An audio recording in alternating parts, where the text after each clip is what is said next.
Foreign exchange risk is a financial risk that exists when a financial transaction is denominated in a currency other than that of the base currency of the company. Foreign exchange risk also exists when the foreign subsidiary of a firm maintains financial statements in a currency other than the reporting currency of the consolidated entity. The risk is that there may be an adverse movement in the exchange rate of the denomination currency in relation to the base currency before the date when the transaction is completed. Investors and businesses exporting or importing goods and services or making foreign investments have an exchange rate risk which can have severe financial consequences, but steps can be taken to manage the risk. Types of exposure. Transaction exposure. A firm has transaction exposure whenever it has contractual cash flows whose values are subject to unanticipated changes in exchange rates due to a contract being denominated in a foreign currency.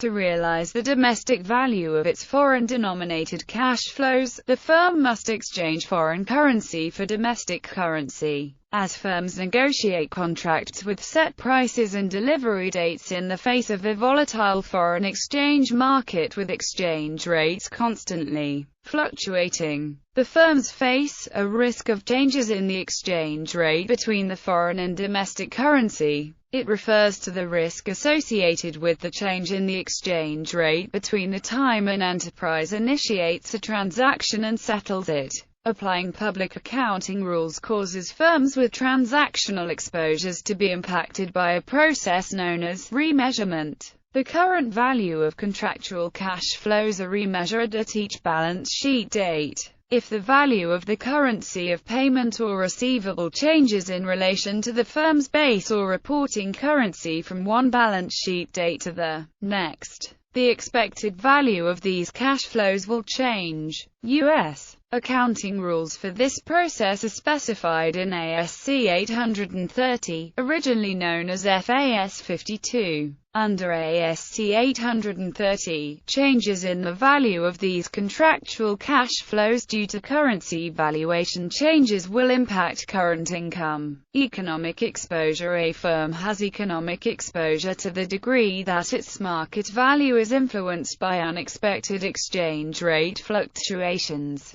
Such exchange rate adjustments can severely affect the firm's market share position with regards to its competitors, the firm's future cash flows, and ultimately the firm's value. Economic exposure can affect the present value of future cash flows. Any transaction that exposes the firm to foreign exchange risk also exposes the firm economically. But economic exposure can be caused by other business activities and investments which may not be mere international transactions, such as future cash flows from fixed assets. A shift in exchange rates that influences the demand for a good in some country would also be an economic exposure for a firm that sells that good. Economic exposures cannot be hedged as well due to limited data, and it is costly and time-consuming. Economic exposures can be managed by product differentiation, pricing, branding, outsourcing, etc. Translation exposure. A firm's translation exposure is the extent to which its financial reporting is affected by exchange rate movements.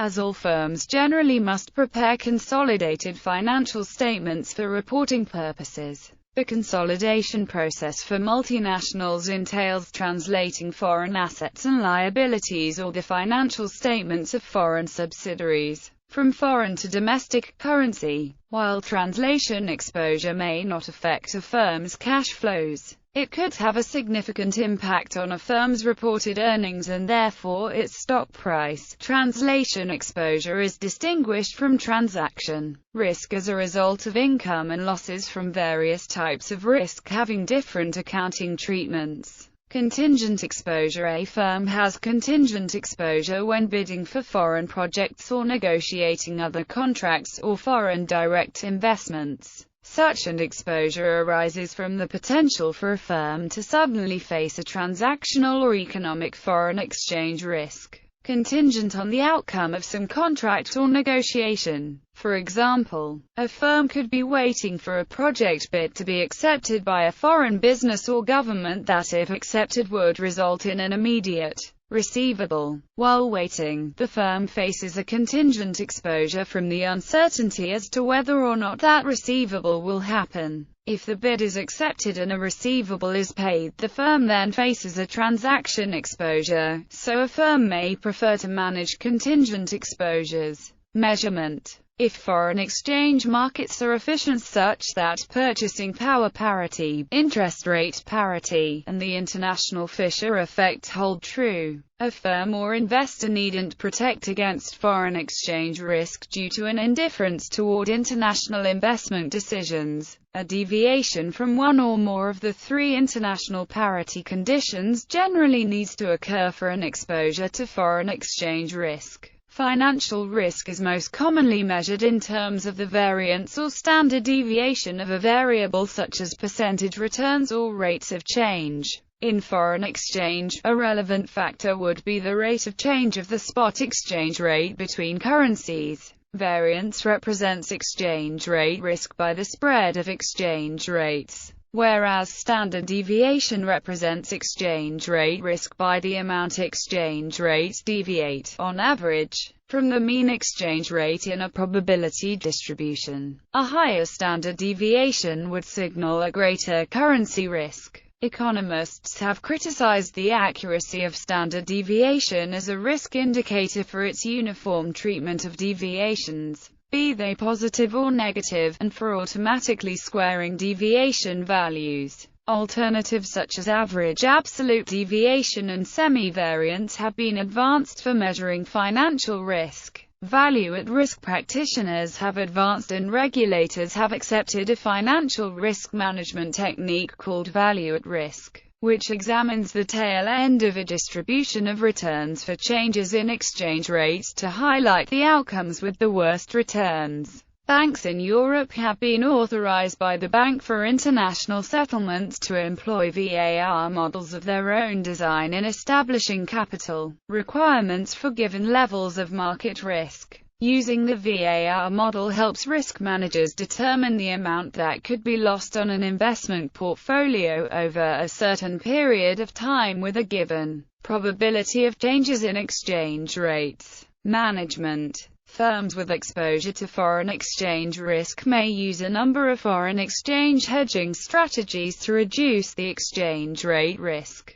Transaction exposure can be reduced either with the use of the money markets, foreign exchange derivatives such as forward contracts, futures contracts, options, and swaps, or with operational techniques such as currency invoicing, leading and lagging of receipts and payments, and exposure netting. Firms may adopt alternative strategies to financial hedging for managing their economic or operating exposure, by carefully selecting production sites with a mind for lowering costs, using a policy of flexible sourcing in its supply chain management, diversifying its export market across a greater number of countries, or by implementing strong research and development activities and differentiating its products in pursuit of greater inelasticity and less foreign exchange risk exposure. Translation exposure is largely dependent on the accounting standards of the home country and the translation methods required by those standards.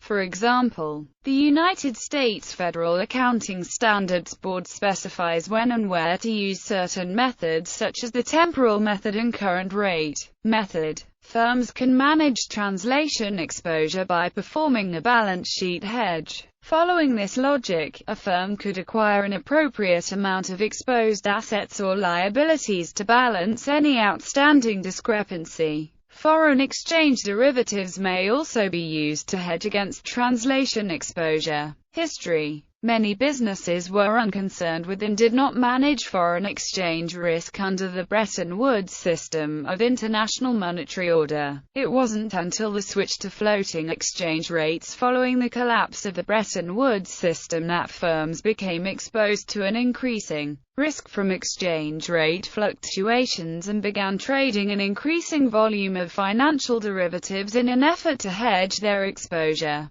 The currency crises of the 1990s and early 2000s, such as the Mexican peso crisis, Asian currency crisis, 1998 Russian financial crisis, and the Argentine peso crisis, led to substantial losses from foreign exchange and led firms to pay closer attention to their foreign exchange risk.